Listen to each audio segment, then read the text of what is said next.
Flight ಹಿಡಿದು ಹಳ್ಳಿಯಿಂದ ಅಮೆರಿಕಾಗೆ ಸೀದಾ ಬಂದ ಧನ್ವಂತರಿ ಅವರು ತಮ್ಮ ಸೊಸೆ ಮಗನ ಮನೆಯ ಬಾಗಿಲಿನ ಬೆಲ್ಲೊತ್ತಿದರು. ಬಾಗಿಲು ತೆರೆದ ಸೊಸೆಯನ್ನ ನೋಡಿ ಆನಂದದಿಂದ ಉಬ್ಬಿ ಹೋದರು. ಅಷ್ಟರಲ್ಲಿ ಸೊಸೆ ಹೇಳಿದಳು, ಅತ್ತೆ, ಒಳ್ಳೇದಾಯಿತು, ನೀವಿವತ್ತು ಬಂದಿದ್ದೀರಿ. ಬನ್ನಿ, ಬೇಗ ಶುರು ಮಾಡಿ. ಮನೆಯಲ್ಲಿ ಕೆಲಸ ತುಂಬ ಬಾಕಿ ಇದೆ. ಕಿಚನ್ನಲ್ಲಿ ಏನೇನಿದೆ, ಎಲ್ಲೆಲ್ಲಿ ಇಟ್ಟಿದ್ದೇನೆ ಅಂತ ಒಮ್ಮೆ ನೋಡಿಕೊಂಡು ತಿಳಿದುಕೊಳ್ಳಿ. ಯಾಕಂದರೆ ಮುಂದಿನ ತಿಂಗಳಲ್ಲೇ ನನ್ನ ಡೆಲಿವರಿ ಇದೆ. ನೀವು ಎಲ್ಲವನ್ನು ತಿಳಿದುಕೊಂಡ್ರೆ ನನಗೆ ಸುಲಭವಾಗುತ್ತೆ. ಧನ್ವಂತರಿಯವರಿಗೆ ಆಶ್ಚರ್ಯವಾಯಿತು. ಈಗಷ್ಟೇ ಸೊಸೆಯ ಮನೆಗೆ ಕಾಲಿಟ್ಟಿದ್ದು. ಸ್ನಾನ ಮಾಡೋದು ಬಿಡಿ, ಕೈ ಕಾಲು ಮುಖ ಕೂಡ ತೊಳೆದಿರಲಿಲ್ಲ.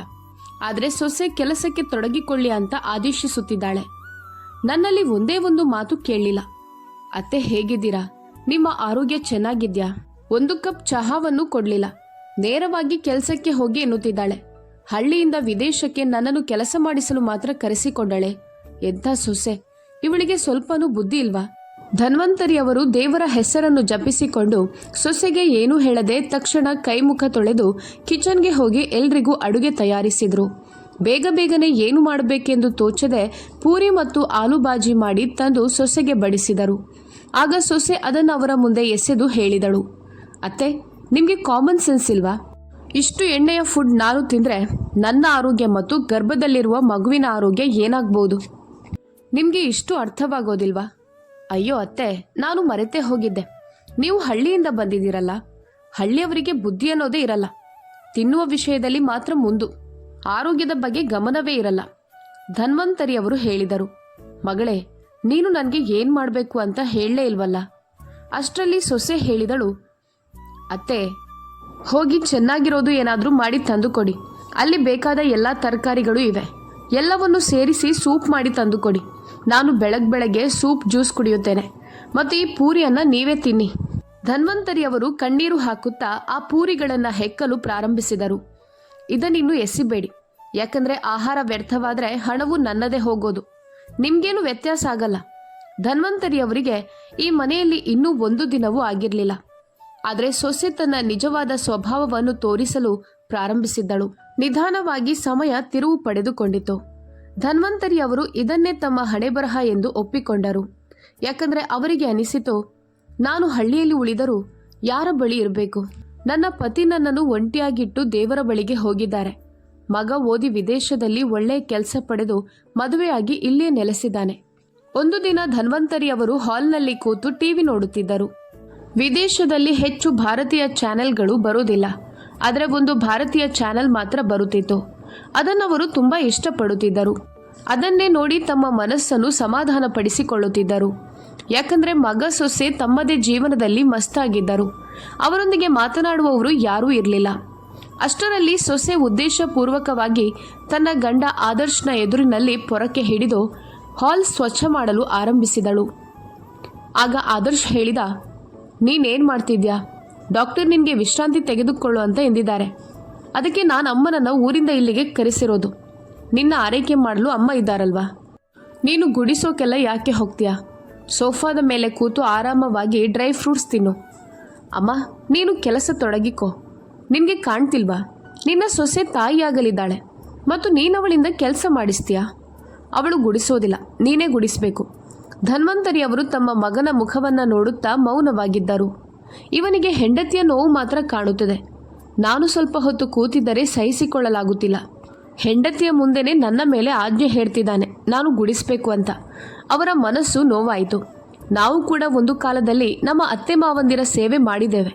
ಆದರೆ ನನ್ನ ಗಂಡ ಎಂದಿಗೂ ನನ್ನೊಂದಿಗೆ ನನ್ನ ಅಮ್ಮನಿಂದ ಕೆಲಸ ಮಾಡಿಸು, ನೀನು ಆರಾಮ ಮಾಡು ಅಂತ ಹೇಳಿಲ್ಲ. ಧನ್ವಂತರಿಯವರು ಮನಸ್ಸಿನಲ್ಲಿ ಯೋಚಿಸುತ್ತಿದ್ದರು, ಅಯ್ಯೋ, ನನ್ನ ಮಗ ವಿದೇಶಕ್ಕೆ ಬಂದ ಮೇಲೆ ವಿದೇಶದ ಗಾಳಿ ಅವನಿಗೆ ತಟ್ಟಿದೆ. ಅದರ ಬಣ್ಣದಲ್ಲೇ ಬೆರೆತು ಹೋಗಿದ್ದಾನೆ. ತನ್ನ ಸಂಸ್ಕಾರ ಸಂಸ್ಕೃತಿ ಎಲ್ಲವನ್ನೂ ಮಾರಿಕೊಂಡಂತಾಗಿದೆ. ಇದೀಗ ದಿನಗಳು ಹೀಗೆ ಕಳೆಯುತ್ತಾ ಸೊಸೆಯ ಡೆಲಿವರಿ ಸಮಯ ಬಂತು. ಇಂದು ಧನ್ವಂತರಿಯವರು ತುಂಬ ಸಂತೋಷವಾಗಿದ್ದರು. ಅವರ ಮನೆಗೆ ಒಂದು ಚಿಕ್ಕ ಮೊಮ್ಮಗನ ಆಗಮನವಾಗಿತ್ತು. ಅವರು ತಮ್ಮ ಹಿಂದಿನ ದಿನಗಳನ್ನು ನೆನಪಿಸಿಕೊಂಡರು. ನನ್ನ ಮಗ ಹುಟ್ಟಿದಾಗ ಎಲ್ಲರೂ ಹೇಗೆ ಶುಭಾಶಯ ಹೇಳಿದರು, ಲಡ್ಡು ಹಂಚಿದ್ದರು. ಧನ್ವಂತರಿ ಗೋವಿಂದರ ಮನೆಗೆ ಮಗ ಹುಟ್ಟಿದನೆಂದು ಎಲ್ಲರೂ ಖುಷಿ ಆಚರಿಸಿದ್ದರು. ಇಂದು ನನ್ನ ಮಗ ಕೂಡ ತಂದೆಯಾಗಿದ್ದ. ಜನ ಹೇಳೋದು ಸತ್ಯ. ಸಮಯ ಕಳೆಯಲು ತಡವಿಲ್ಲ. ಧನ್ವಂತರಿ ಅವರು ಮಗನಿಗೆ ಹೇಳಿದರು, ಮಗನೇ, ಅಭಿನಂದನೆಗಳು, ನೀನೀಗ ತಂದೆಯಾದೆ. ಈಗ ನಿನ್ನ ಜವಾಬ್ದಾರಿಗಳು ಹೆಚ್ಚಿವೆ ಮತ್ತು ಸೊಸೆಗೆ ಆಶೀರ್ವಾದ ನೀಡಿದರು. ಇದೀಗ ಸೊಸೆಗೆ ತನ್ನ ಮಗುವನ್ನು ನೋಡಿಕೊಳ್ಳುವ ನೆಪ ಸಿಕ್ಕಿತು. ಮೊದಲು ಸ್ವಲ್ಪ ಕೆಲಸ ಮಾಡುತ್ತಿದ್ದಳು, ಈಗ ಅದನ್ನು ತಪ್ಪಿಸಿಕೊಳ್ಳತೊಡಗಿದಳು. ಮನೆಯ ಎಲ್ಲ ಹೊರೆ ಧನ್ವಂತರಿಯವರ ಮೇಲೆ ಬಂತು. ಆದರೂ ಧನ್ವಂತರಿಯವರು ತಮ್ಮ ಮೊಮ್ಮಗನನ್ನ ನೋಡಿ ಬಹಳ ಸಂತೋಷದಿಂದ ಎಲ್ಲ ಕೆಲಸ ಮಾಡ್ತಿದ್ರು. ಬಾಯಿಂದ ಒಂದೇ ಪದವೂ ಹೇಳುತ್ತಿರಲಿಲ್ಲ. ಸೊಸೆ ಇದರ ಸಂಪೂರ್ಣ ಲಾಭ ಪಡೆದುಕೊಳ್ಳುತ್ತಿದ್ದಳು. ಮೊಮ್ಮಗನ ಡೈಪರ್ ಸ್ವಚ್ಛ ಮಾಡಿಸುವುದು, ಬದಲಾಯಿಸುವುದು ಎಲ್ಲವನ್ನು ಧನ್ವಂತರಿಯವರಿಂದ ಮಾಡಿಸುತ್ತಿದ್ದಳು. ನಿಧಾನವಾಗಿ ಮೊಮ್ಮಗ 3 ವರ್ಷ ವಯಸ್ಸಿನವನಾದ. ಈಗ ಸೊಸೆಯ ಕಣ್ಣಿಗೆ ಧನ್ವಂತರಿಯವರು ಚುಚ್ಚುವಂತಾಗಿದ್ದರು. ಇನ್ನೊಬ್ಬಳಿಗೆ ಅವಳ ಅತ್ತೆಯ ಅಗತ್ಯ ಇರಲಿಲ್ಲ. ಅವಳ ಕೆಲಸ ಮುಗಿದಿತ್ತು. ಧನ್ವಂತರಿಯವರು ಅವಳಿಗೆ ಒಂದು ಭಾರವಾಗಿ ಬಿಟ್ಟಿದ್ದರು. ಯಾಕಂದ್ರೆ ಧನ್ವಂತರಿಯವರ ಆರೋಗ್ಯ ದುರ್ಬಲವಾಗತೊಡಗಿತ್ತು. ಒಂದು ದಿನ ಬೆಳಗ್ಗೆ 4 ಗಂಟೆಗೆ ಸೊಸೆ ರೂಪ ಕೂಗಿದಳು, ಏ ಮುದುಕಿ, ಎಲ್ಲಿ ಸತ್ತು ಹೋಗಿದ್ಯಾ? ಎಷ್ಟು ಹೊತ್ತಿನಿಂದ ಕರಿತಿದ್ದೇನೆ, ಇನ್ನೂ ಬಂದಿಲ್ಲ. ಭೂಮಿ ನುಂಗಿತೋ, ಆಕಾಶ ತಿಂದಿತೋ. ಧನ್ವಂತರಿಯವರು ಮಲಗಿದ್ದರು. ದೇಹದ ನೋವಿನ ಕಾರಣ ರಾತ್ರಿ 2 ಗಂಟೆಗೆ ಅವರಿಗೆ ನಿದ್ದೆ ಬಂದಿತ್ತು. ಅದಕ್ಕೆ 2 ಗಂಟೆಯಲ್ಲೇ ಎದ್ದೇಳುವುದು ಅವರಿಗೆ ಕಷ್ಟವಾಗುತ್ತಿತ್ತು. ಅವರಿಗೆ ಬೆನ್ನಿನ ನೋವಿತ್ತು. ಹಾಸಿಗೆಯಿಂದ ಎದ್ದು ಬರಬೇಕೆಂದುಕೊಂಡರೂ ಎದ್ದು ಬರಲಾಗಲಿಲ್ಲ. ಇತ್ತ ರೂಪಾಳ ಕೋಪ 7ನೇ ಆಕಾಶಕ್ಕೆ ಏರಿತು. ಅವಳು ಕೈಯಲ್ಲಿ ಹಾಲಿನ ಬಾಟಲ್ ಹಿಡಿದು ನಿಂತಿದ್ದಳು.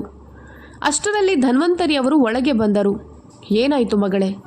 ರೂಪ ಏನೂ ನೋಡದೆ, ಏನೂ ಯೋಚಿಸದೆ ಅವರ ತಲೆಯ ಮೇಲೆ ಆ ಬಾಟಲ್ನಿಂದ ಹೊಡೆದಳು. ತಲೆಗೆ ಭಾರಿ ಗಾಯವಾಗಿ ಧನ್ವಂತರಿಯವರ ಚೀರಾಟ ಹೊರಬಂತು. ಅವರು ನೆಲಕ್ಕೆ ಬಿದ್ದು ಬಿಟ್ಟರು. ರೂಪ ಕೋಪದಿಂದ ಹೇಳಿದಳು, ಈಗ ನಿನ್ನ ತಲೆ ಮಾತ್ರ ಒಡೆದಿದ್ದೇನೆ. ಅತಿಯಾಗಿ ಕಿರುಕುಳ ನೀಡಿದರೆ ನಿನ್ನ ಕಾಲನ್ನು ಮುರಿದು ಬಿಡುತ್ತೇನೆ. ಒಂದು ಬಾರಿ ನಾನು ಬರಲಿಲ್ಲ ಅಂದರೆ ಏನಾಗುತ್ತದೆ? 10 ನಿಮಿಷಗಳಿಂದ ಕಂಠ ಹರಿದು ಕೂಗುತ್ತಿದ್ದೇನೆ. ಬೆಳಗ್ಗೆ 4 ಗಂಟೆ ಆಗಿದೆ. ನೀನಿನ್ನೂ ಮಂಚದಲ್ಲಿ ಬೆನ್ನು ಮುರಿದು ಮಲಗಿದ್ಯಾ? ನನಗೆ ಇಷ್ಟು ಬೆಳಗ್ಗೆ ಎದ್ದು ಮಗುವಿಗೆ ಹಾಲು ಬಿಸಿ ಮಾಡುವ ಅಭ್ಯಾಸ ಇಲ್ಲ. ನೋಡು, ಮಗುವಿನ ಹಾಲಿನ ಬಾಟಲಿ ದುರ್ವಾಸನೆ ಬರ್ತಿದೆ. ಇನ್ನೊಂದು ಹಾಲಿನ ಬಾಟಲ್ನಲ್ಲಿ ತಂದುಕೊಡು ಅಂತ ರೂಪ ಕೂಗುತ್ತಾ ಹೇಳಿದಳು. ಧನ್ವಂತರಿಯವರು ಗೋಡೆಯ ಸಹಾಯದಿಂದ ನಿಧಾನವಾಗಿ ನಿಂತುಕೊಳ್ಳಲು ಪ್ರಯತ್ನಿಸುತ್ತಿದ್ದರು. ರೂಪ ಹೇಳಿದಳು, ಈಗ ಬೇಗ ಎದ್ದು ಬಾ, ಇಲ್ಲವಾದರೆ ನಿನ್ನ ಶವ ಎತ್ತಲು 4 ಜನರನ್ನು ಕಳುಹಿಸಬೇಕಾಗುತ್ತದೆ. ಧನ್ವಂತರಿಯವರು ಕಿಚನ್ಗೆ ಹೋಗಿ ಜೋರಾಗಿ ಅಳಲು ಪ್ರಾರಂಭಿಸಿದರು. ಧಾರಾಕಾರವಾಗಿ ಕಣ್ಣೀರು ಸುರಿಯುತ್ತಿತ್ತು. ಕಣ್ಣೀರು ಒರೆಸುತ್ತಾ ಅವರ ಸೀರೆ ಸೆರಗು ಕೂಡ ನೆನೆದು ಹೋಯಿತು. ಆದರೂ ಕಣ್ಣೀರು ನಿಲ್ಲಲೇ ಇಲ್ಲ. ಬುದ್ಧಿವಂತಿಕೆ ಉಪಯೋಗಿಸಿ ಈ ಮುದುಕಿ ಬರಲು ಇಷ್ಟು ತಡ ಮಾಡ್ತಾಳೆ. ನಾನು ನನ್ನ ಕೆಲಸವನ್ನ ನಾನೇ ಮಾಡಿಕೊಳ್ಬೇಕು ಅಂತ ನಾಟಕ ಮಾಡ್ತಾಳೆ.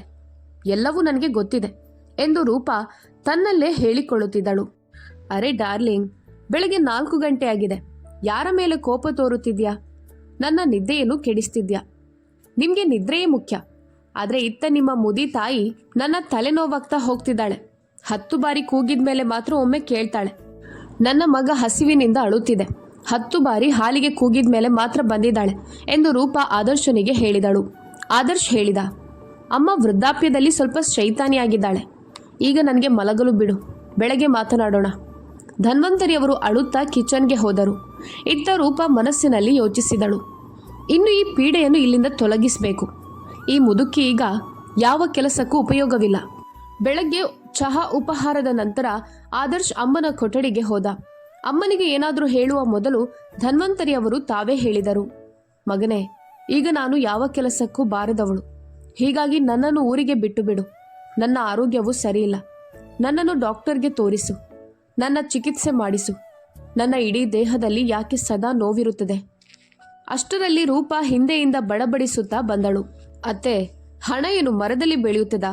ವಯಸ್ಸಾದ್ರೆ ದೇಹದಲ್ಲಿ ಏನಾದರೂ ಸಮಸ್ಯೆ ಇದ್ದೇ ಇರುತ್ತೆ. ಸ್ವಲ್ಪ ಶುಂಠಿ ಚಹಾ ಕುಡಿಯಿರಿ.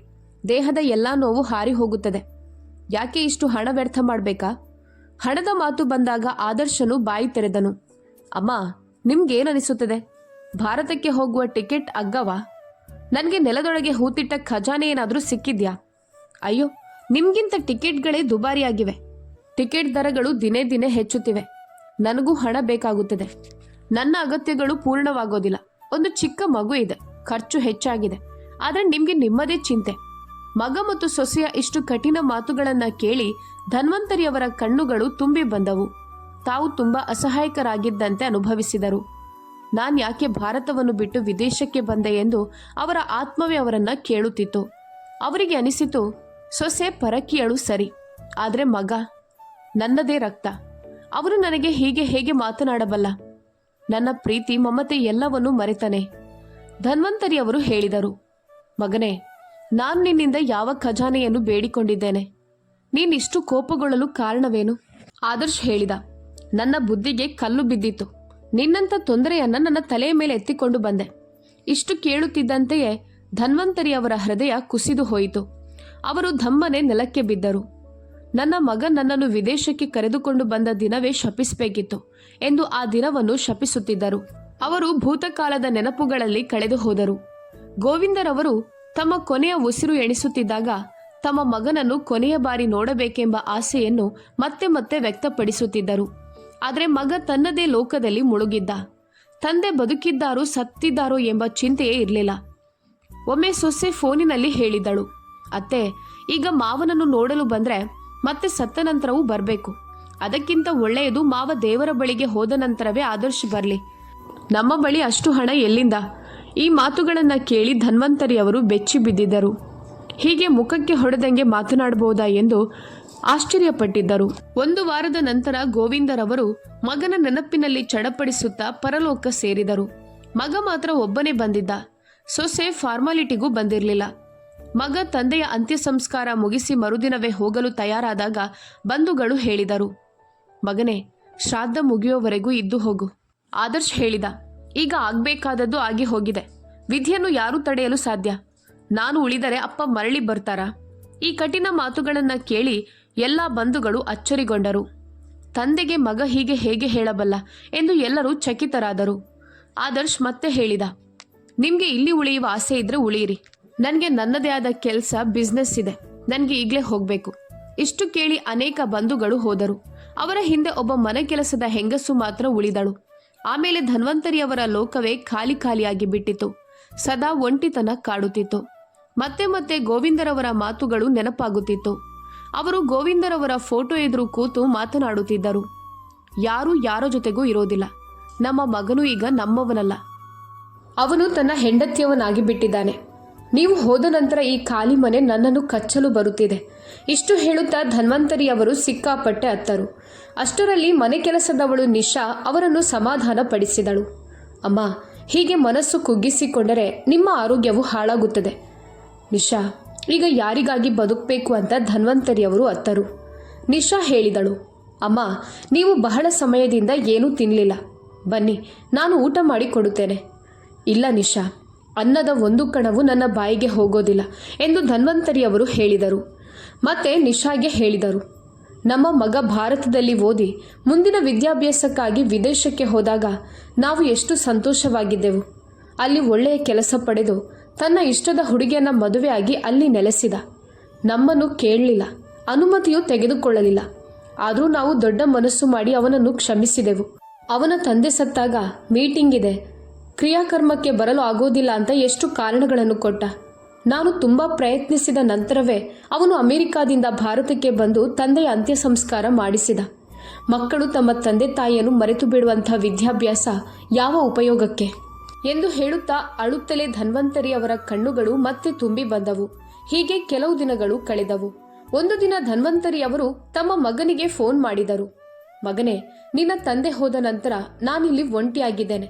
ಹಿಂತಿರುಗಿ ಭಾರತಕ್ಕೆ ಬಾ. ಇಲ್ಲೇ ಏನಾದರೂ ಕೆಲಸ ದಂಧೆ ಆರಂಭಿಸು. ನನ್ನ ಹೃದಯ ಕುಸಿಯುತ್ತಿದೆ ಅಂದರು. ಮಗ ಉತ್ತರಿಸಿದ, ಅಮ್ಮ, ನಮ್ಮಿಂದ ಬರೋದು ಅಸಾಧ್ಯ. ನಿನ್ನ ಸೊಸೆಗೆ ಭಾರತದ ಜೀವನ ಶೈಲಿ ಇಷ್ಟ ಇಲ್ಲ. ಅಲ್ಲಂತೂ ಹಳ್ಳಿಯಲ್ಲಿ ಲೈಟ್ ಕೂಡ ಸರಿಯಾಗಿರಲ್ಲ. ಅವಳು ಅಲ್ಲಿ ಉಸಿರುಗಟ್ಟಿಕೊಂಡು ಬದುಕಲಾರಳು. ಅಮ್ಮ, ನನಗೂ ಅಲ್ಲಿನ ಜೀವನ ಇಷ್ಟ ಇಲ್ಲ. ನಿನ್ನ ಸೊಸೆ ವಿದೇಶದಲ್ಲಿ ಬೆಳೆದವಳು. ಅವಳಿಗೆ ಅಲ್ಲಿ ಏನು ಇಷ್ಟ ಆಗ್ತದೆ? ಅಲ್ಲಿನ ಮಾತು, ಅಲ್ಲಿನ ಉಡುಗೆ ಯಾವುದವಳಿಗೆ ಇಷ್ಟ ಇಲ್ಲ. ಧನ್ವಂತರಿಯವರು ಅರ್ಥ ಮಾಡಿಕೊಂಡರು. ಮಗನ ಮೇಲೆ ವಿದೇಶಿ ಬಣ್ಣ ತುಂಬಿಕೊಂಡಿದೆ. ಅವನು ಸಂಪೂರ್ಣವಾಗಿ ಹೆಂಡತಿಯ ಗುಲಾಮನಾಗಿದ್ದಾನೆ. ಇವನೀಗ ನನ್ನ ಮಗ ಅಲ್ಲ ಅಂತ ಮನಸ್ಸಿನಲ್ಲೇ ತೀರ್ಮಾನಿಸಿದರು. ಅದರಿಂದ ನಂತರ ಅವರು ಮಗನೊಂದಿಗೆ ಮಾತನಾಡುವುದನ್ನು, ಫೋನ್ ಮಾಡೋದನ್ನು ಸಂಪೂರ್ಣವಾಗಿ ನಿಲ್ಲಿಸಿದರು. ತಮ್ಮ ದುಃಖಭರಿತ ಜೀವನವನ್ನು ಸಾಗಿಸುತ್ತಿದ್ದರು. ಒಂದು ದಿನ ತಮ್ಮ ಗ್ರಾಮದ ಪಕ್ಕದ ಮನೆಯ ಗೆಳತಿಯಾದ ಆಶಾ ಅವರ ಮನೆಗೆ ದುಃಖ ಹಂಚಿಕೊಳ್ಳಲು ಹೋಗಿ ಕುಳಿತಿದ್ದರು. ಅಷ್ಟರಲ್ಲಿ ಬಾಗಿಲಿನ ಬೆಲ್ ಬಡಿಯಿತು. ಆಶಾರವರು ಬಾಗಿಲು ತೆರೆದಾಗ ಮುಂದೆ ಆದರ್ಶ್ ನಿಂತಿದ್ದ. ಆಶ್ಚರ್ಯದಿಂದ ಆಶಾ ಹೇಳಿದ್ರು, ಆದರ್ಶ್ ಮಗನೇ, ನೀನಿಲ್ಲಿ? ಆದರ್ಶ್ ಎಂಬ ಹೆಸರನ್ನ ಕೇಳುತ್ತಲೇ ಧನ್ವಂತರಿಯವರು ಕೂಡ ಚಕಿತರಾದರು. ತಮ್ಮ ಎಲ್ಲ ನೋವು ದೂರುಗಳನ್ನು ಮರೆತು ಮಗನನ್ನು ಬಿಗಿಯಾಗಿ ಅಪ್ಪಿಕೊಂಡರು. ಮಗನೇ, ನೀನು ಬಂದ್ಯಾ? ನನ್ಗೆ ಗೊತ್ತಿತ್ತು ನೀನು ಖಂಡಿತ ಬರ್ತೀಯ, ನನ್ನನ್ನು ಕರೆದುಕೊಂಡು ಹೋಗಲು ಅಂತ ಎಂದರು. ಆಶಾಗೆ ಹೇಳುತ್ತಾ, ನೋಡು ಆಶಾ, ನಾನು ಹೇಳ್ತಿದ್ದೆ ಅಲ್ವಾ ನನ್ನ ಮಗ ಖಂಡಿತ ಬರುತ್ತಾನೆ ಅಂತ. ನೀನು ಕೇಳಲಿಲ್ಲ. ನೀನು ಹೇಳ್ತಿದ್ದೆ ವಿದೇಶಕ್ಕೆ ಹೋದ ಮಗ ವಾಪಸ್ ಬರಲ್ಲ ಅಂತ. ಆದರೆ ನನ್ನ ಮಗ ಎಷ್ಟು ಒಳ್ಳೆಯವನು ನೋಡು. ಇದನ್ನೆಲ್ಲ ಹೇಳುತ್ತಾ ಧನ್ವಂತರಿ ಅವರು ಒಂದು ಚಿಕ್ಕ ಮಗುವಿನಂತೆ ಮಗನನ್ನು ಅಪ್ಪಿಕೊಂಡು ಆಶೀರ್ವಾದ ಮಾಡಿದರು. ಆದರ್ಶ್ ಹೇಳಿದ, ಅಮ್ಮ, ನಾನು ನಿನ್ನನ್ನು ಕರೆದುಕೊಳ್ಳಲು ಬಂದಿದ್ದೇನೆ. ಆದರೆ ಅದಕ್ಕೂ ಮೊದಲು ನಿನ್ನ ಮನೆ, ಜಮೀನು, ಆಸ್ತಿ ಎಲ್ಲವನ್ನೂ ಮಾರಿಬಿಡು. ಮತ್ತೆ ಇನ್ನೊಂದು ವಿಷಯ, ನೀನು ಮತ್ತೆ ಅಜ್ಜಿಯಾಗಲಿದ್ಯಾ. ನಿನ್ನ ಸೊಸೆ ನಿನ್ನನ್ನು ಕರೆಯಲು ಹೇಳಿದ್ದಾಳೆ. ಮಕ್ಕಳ ಜನನದ ಸಮಯದಲ್ಲಿ ಅಜ್ಜಿ ಇರುವುದು ಎಷ್ಟು ಮುಖ್ಯ. ನಿನ್ನ ಮೊಮ್ಮಕ್ಕಳ ಜೊತೆ ಆಟ ಆಡುತ್ತಾ ದಿನಗಳು ಹೇಗೆ ಕಳೆಯುತ್ತವೋ ಗೊತ್ತಾಗೋದೇ ಇಲ್ಲ. ಇದನ್ನೆಲ್ಲ ಕೇಳಿ ಧನ್ವಂತರಿ ಅವರು ಉಲ್ಲಾಸದಿಂದ ಹೇಳಿದರು. ನಿಜವಾಗ್ಲೂ ನಾನು ಮತ್ತೆ ಅಜ್ಜಿಯಾಗಲಿದ್ದೇನಾ? ಮಗನೇ, ನೀನು ಮೊದಲೇ ಹೇಳಬೇಕಿತ್ತು. ನಾನು ನನ್ನ ಸೊಸೆಗೆ ದೇಸಿ ಲಡ್ಡು ಮಾಡಿ ತೆಗೆದುಕೊಂಡು ಹೋಗ್ತಿದ್ದೆ. ಅವಳ ಆ ಲಡ್ಡು ತಿಂದರೆ ಮಗು ಕೂಡ ಆರೋಗ್ಯವಾಗಿರುತ್ತದೆ. ಆದರ್ಶ್ ಹೇಳಿದ, ಅಮ್ಮ, ಈಗ ಲಡ್ಡು ಗಿಡ್ಡು ಏನು ಬೇಡ. ಬೇಗನೆ ನಿನ್ನ ಸಾಮಾನು ಪ್ಯಾಕ್ ಮಾಡು. ಮನೆ ಮಾರುವ ವ್ಯವಸ್ಥೆ ನಾನು ಮಾಡುತ್ತೇನೆ. ಎಲ್ಲವನ್ನೂ ಫೈನಲ್ ಮಾಡಿ ಹೊರಡೋಣ. ಇವೆಲ್ಲವನ್ನು ಆಶಾರವರು ಕೇಳಿಸಿಕೊಳ್ಳುತ್ತಿದ್ದರು. ಅವರು ಸನ್ನೆ ಮಾಡಿ ಧನ್ವಂತರಿಯವರನ್ನ ಇನ್ನೊಂದು ಕೊಠಡಿಗೆ ಕರೆದುಕೊಂಡು ಹೋಗಿ ಹೇಳಿದರು, ನೀನೇನ್ ಮಾಡ್ತಿದ್ಯಾ? ನೀನು ತುಂಬಾ ಮುಗ್ಧ ಮನಸ್ಸಿನವಳು. ಇಷ್ಟು ಆತುರದಲ್ಲಿ ಜಮೀನು ಮಾರಿದ್ರೆ ಒಳ್ಳೆಯ ಬೆಲೆ ಸಿಗೋದಿಲ್ಲ. ಇಂದಿನ ಮಕ್ಕಳ ಮೇಲೆ ಭರವಸೆ ಇಡುವಂತಿಲ್ಲ. ಆದ್ರಿಂದ ಈಗಲೇ ಹೀಗೆ ಮಾಡಬೇಡ. ಆಶಾರವರ ಗಂಡ ಅಶೋಕ್ ಕೂಡ ಎಲ್ಲ ಮಾತುಗಳನ್ನ ಕೇಳಿದ್ದರು. ಅವರು ಕೂಡ ಸಲಹೆ ನೀಡಿದರು. ಧನ್ವಂತರಿಯವರೇ, ನಾನು ಸ್ವತಃ ಪ್ರಾಪರ್ಟಿ ಡೀಲರ್. ಒಳ್ಳೆಯ ಖರೀದಿದಾರ ಸಿಕ್ಕಾಗ ನಿಮ್ಗೆ ತಿಳಿಸುತ್ತೇನೆ. ಧನ್ವಂತರಿ ಅವರಿಗೆ ಈ ಮಾತುಗಳು ಸರಿ ಅನಿಸಿತು.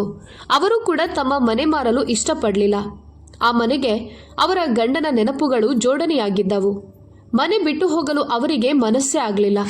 ಆದರೂ ತಮ್ಮ ನಿಷ್ಠಾವಂತ ಕೆಲಸದವಳು ನಿಶಾಳ ಜವಾಬ್ದಾರಿಯಲ್ಲಿ ಮನೆ ಬಿಟ್ಟು ಮಗ ಆದರ್ಶನ ಜೊತೆಗೆ ಅಮೆರಿಕಾಗೆ ಹೋದರು.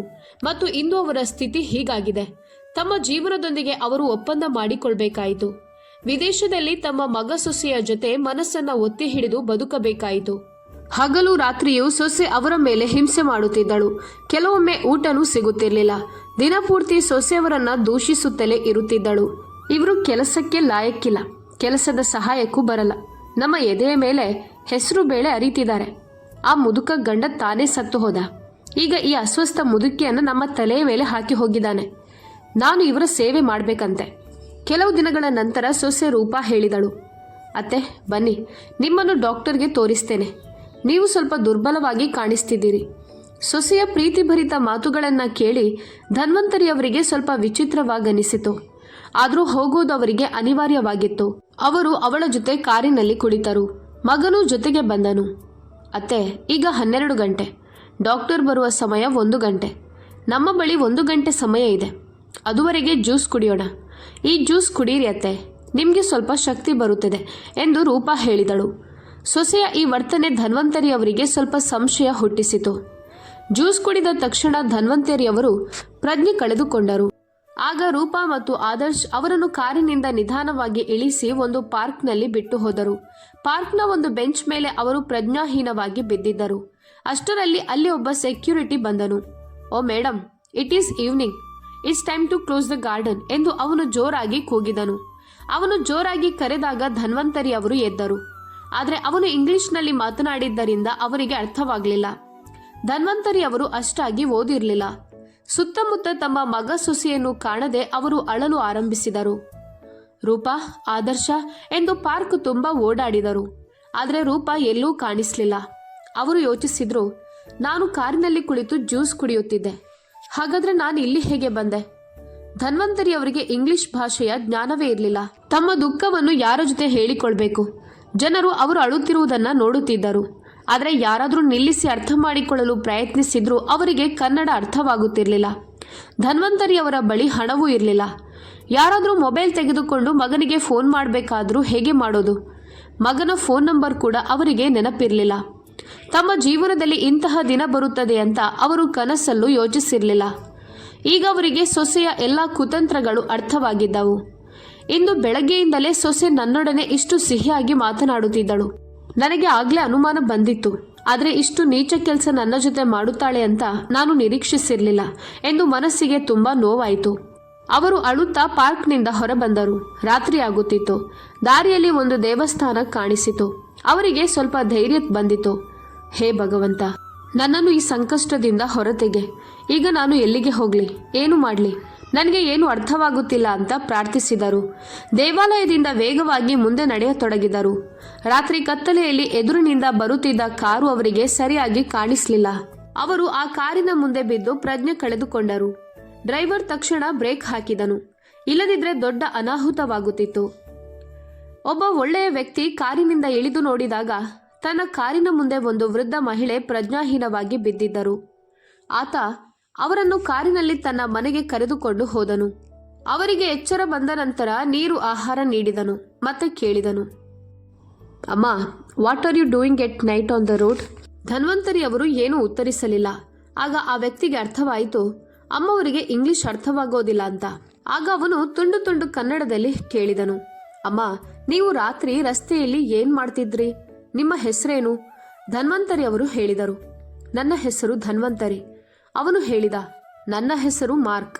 ನೀವು ನನ್ನ ಕಾರಿನ ಮುಂದೆ ಬಿದ್ದು ಪ್ರಜ್ಞೆ ಕಳೆದುಕೊಂಡಿದ್ರಿ. ಅದಕ್ಕಾಗಿ ನಿಮ್ಮನ್ನಿಲ್ಲಿ ಕರೆದುಕೊಂಡು ಬಂದೆ. ಭಯ ಪಡಬೇಡಿ, ನಿಮ್ಮ ಸಂಪೂರ್ಣ ಕಥೆಯನ್ನು ಹೇಳಿ, ನಾನು ನಿಮಗೆ ಸಹಾಯ ಮಾಡುತ್ತೇನೆ. ಅಪರಿಚಿತ ದೇಶದಲ್ಲಿ ಯಾರಾದರೂ ಸಹಾನುಭೂತಿ ತೋರಿದಾಗ ಧನ್ವಂತರಿ ಅವರು ಸಿಕ್ಕಾಪಟ್ಟೆ ಅಳತೊಡಗಿದರು. ನಾನು ಯಾವ ಪಾಪ ಮಾಡಿದ್ದೇನೆ ಅಂತ ನನಗೆ ಎಲ್ಲ ಕಷ್ಟಗಳು ಎಂದು ಅಳುತ್ತಿದ್ದರು. ಮಾರ್ಕ್ ಹೇಳಿದ, ಅಮ್ಮ, ಮೊದಲು ಶಾಂತವಾಗಿರಿ, ಸ್ವಲ್ಪ ಊಟ ಮಾಡಿ.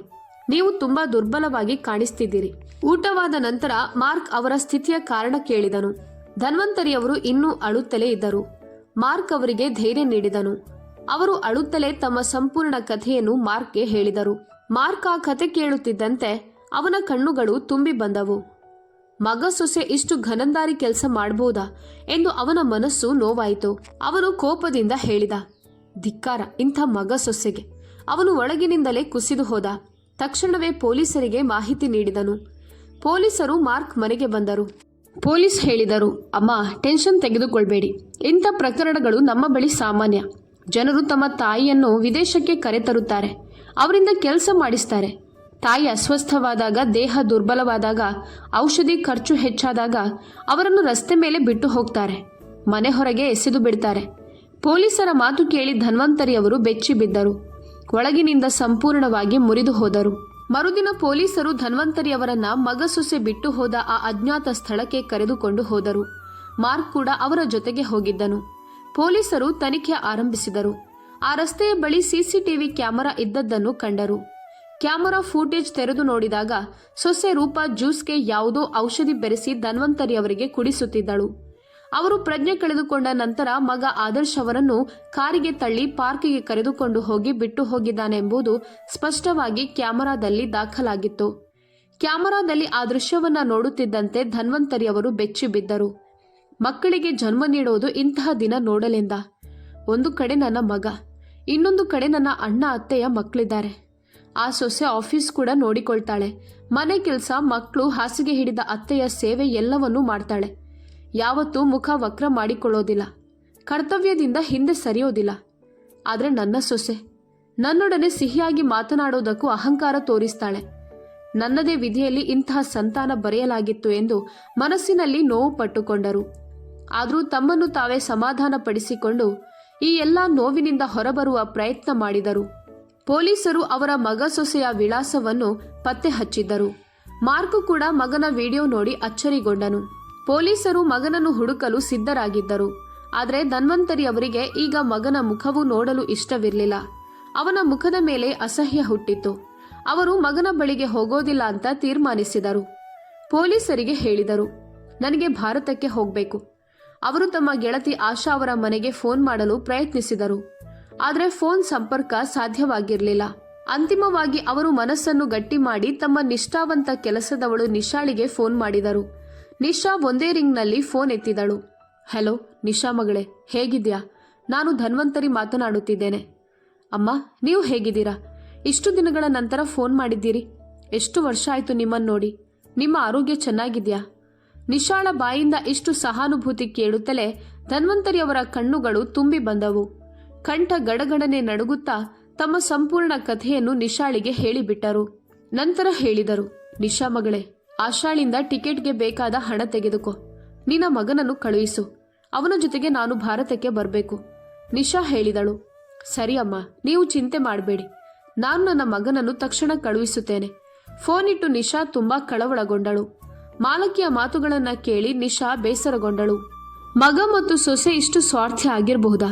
ತಮ್ಮ ತಾಯಿ ತಂದೆಯನ್ನು ಅವರ ದುಃಖ ತೊಂದರೆಗಳಲ್ಲಿ ಏಕಾಂಗಿ ಬಿಡುವವರಾಗಬಹುದಾ ಅಂತ ಚಿಂತಿಸುತ್ತಾ ಅವಳ ಕಣ್ಣುಗಳು ನೀರಿನಿಂದ ತುಂಬಿ ಬಂದವು. ನಿಶಾ ತನ್ನ ಮಗನ ಸಹಾಯದಿಂದ ಟಿಕೆಟ್ಗಾಗಿ ಹಣದ ವ್ಯವಸ್ಥೆ ಮಾಡಿಕೊಂಡಳು ಮತ್ತು ಅವಳು ತನ್ನ ಮಗನನ್ನು ಧನ್ವಂತರಿ ಅವರನ್ನ ಅಮೆರಿಕಾದಿಂದ ಕರೆತರಲು ಕಳುಹಿಸಿದಳು. ದಿನೇಶ್ ಅಮೆರಿಕಾಗೆ ತಲುಪಿದನು ಮತ್ತು ಧನ್ವಂತರಿ ಅವರು ಮಾರ್ಕ್ ಅವರಿಗೆ ಧನ್ಯವಾದ ಹೇಳಿದರು. ಮಗ, ನೀನು ನನ್ನ ಸ್ವಂತ ಮಗನಿಗಿಂತಲೂ ಹೆಚ್ಚು ಸಹಾಯ ಮಾಡಿದ್ದಿ. ಅವರಿಗೆ ಧನ್ಯವಾದ ಹೇಳಿ ಧನ್ವಂತರಿ ಅವರು ತಮ್ಮ ಮನೆಗೆ ಮರಳಿ ಹೊರಟರು. ಭಾರತಕ್ಕೆ ಬಂದ ಧನ್ವಂತರಿ ಅವರು ತಮ್ಮ ಕೆಲಸದಾಳು ನಿಶಾಳನ್ನ ತಬ್ಬಿಕೊಂಡು ಅತ್ತರು. ನಂತರ ಅವರು ತಮ್ಮ ಗೆಳತಿ ಆಶಾರವರ ಮನೆಗೆ ತಲುಪಿದಾಗ ಅವರಿಗೆ ದೊಡ್ಡ ಆಘಾತ ಉಂಟಾಯಿತು. ಯಾಕಂದ್ರೆ ಆಶಾ ಮತ್ತು ಅಶೋಕ್ ರವರು ಈಗಾಗಲೇ ಕಾಲ ಪ್ರವೇಶ ಮಾಡಿದ್ದರು. ಒಂದು ಕಾರ್ ಅಪಘಾತದಲ್ಲಿ ಇಬ್ಬರು ಈ ಜಗತ್ತನ್ನ ಬಿಟ್ಟು ಹೋಗಿದ್ದರು. ಈ ವಿಚಾರ ತಿಳಿದು ಧನ್ವಂತರಿ ಅವರು ಇನ್ನೂ ಹೆಚ್ಚು ದುಃಖಿತರಾದರು.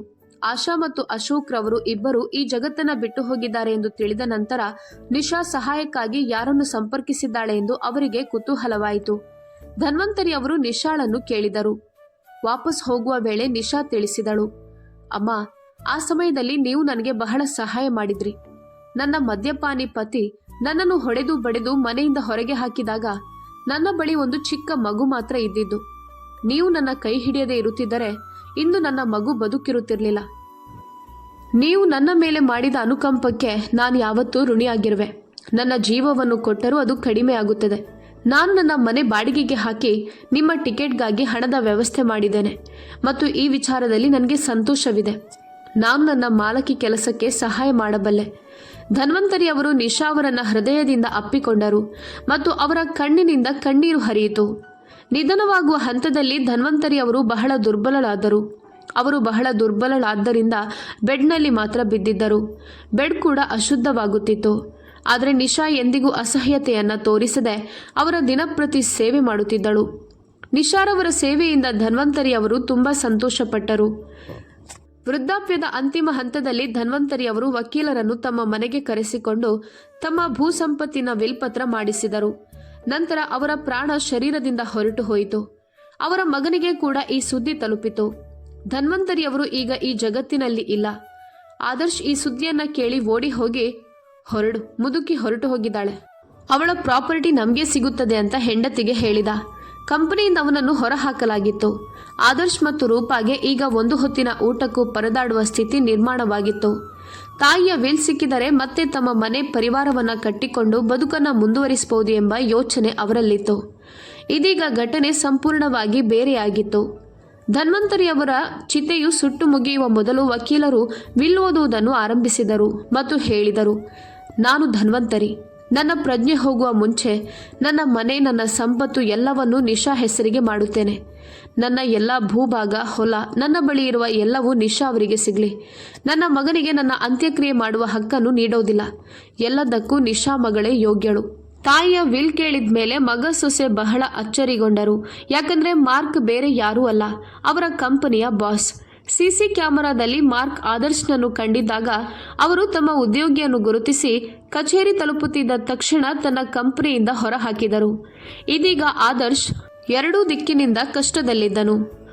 ಮಗ ಸೊಸೆ ಪಶ್ಚಾತ್ತಾಪ ಪಡುತ್ತಿದ್ದರು.